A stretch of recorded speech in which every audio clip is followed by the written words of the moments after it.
கேரள மாநிலம் சபரிமலை ஐயப்பன் கோவிலில் மண்டல பூஜை துவங்கியதை அடுத்து முதல் வார விடுமுறை நாளான இன்று அதிகாலை முதல் பக்தர்களின் கூட்டம் அலைமோதுகிறது.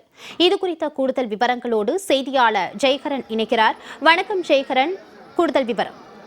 நிச்சயமாக மாலதி, அதாவது கார்த்திகை மாதம் என்றாலே சபரிமலை ஐயப்பன் கோவிலில் ஐயப்ப பக்தர்களுடைய சீசன் காலமாகும். சுமார் 60 நாட்கள் இந்த சீசன் காலம் நடைபெறும்.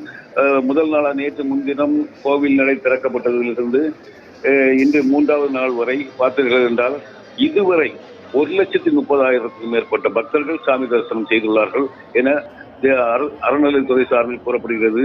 இதில் குறிப்பாக பார்த்தீர்கள் பம்பை, மரக்கூட்டம், வலியநடு பருக்கை உள்ளிட்ட பல்வேறு பகுதிகளில் 2 மணி நேரத்துக்கு மேலாக பக்தர்கள் நீண்ட கியூ வரிசையில் நின்று சாமி தரிசனம் செய்து வருகின்றனர்.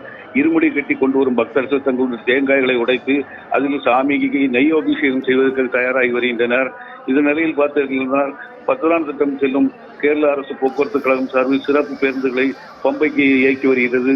அது மட்டுமில்லாமல் பம்பையில் 20,000 சதுரடி பரப்பிலும் தற்காலிக பந்தல் அமைக்கப்பட்டு வெயில் மழை நேரங்களில் பக்தர்கள் வசதிக்காக இந்த ஏற்பாடுகள் செய்யப்பட்டு வருகிறது. மழை நேரத்தில் இதே போன்று பாதுகாப்பான வசதிகளை செய்யப்பட்டுள்ளது. தினசரி பார்த்தீர்கள் ஆன்லைன் மூலம் 70,000 பக்தர்களும், அதே போன்று நேரடி பதிவின் மூலம் 10,000 பக்தர்கள் என 80,000 பக்தர்கள் தினசரி கோயிலில் தரிசனத்திற்காக அனுமதிக்கப்படுகின்றனர்.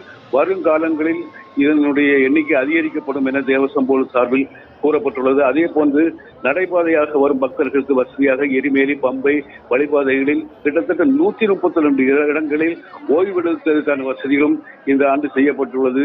வாரத்திற்கு முதல் விடுமுறை நாளான இன்று அதிகாலை முதலே பெருந்திரளமான பக்தர்கள் கோவிலில் குவிந்துள்ளனர். கிட்டத்தட்ட ராணுவ படையினர், போலீசார் உட்பட 10,000க்கும் மேற்பட்ட போலீசார் பாதுகாப்பு பணியில் ஈடுபட்டுள்ளனர். இருமுடி கட்டி வரும் பக்தர்கள் 18ஆம் படியில் ஏறுவதற்கு வசதியாக போலீசாரும் அவர்களை கைப்பிடித்து தூக்கி விடும் வகையில் வசதிகள் செய்யப்பட்டுள்ளது.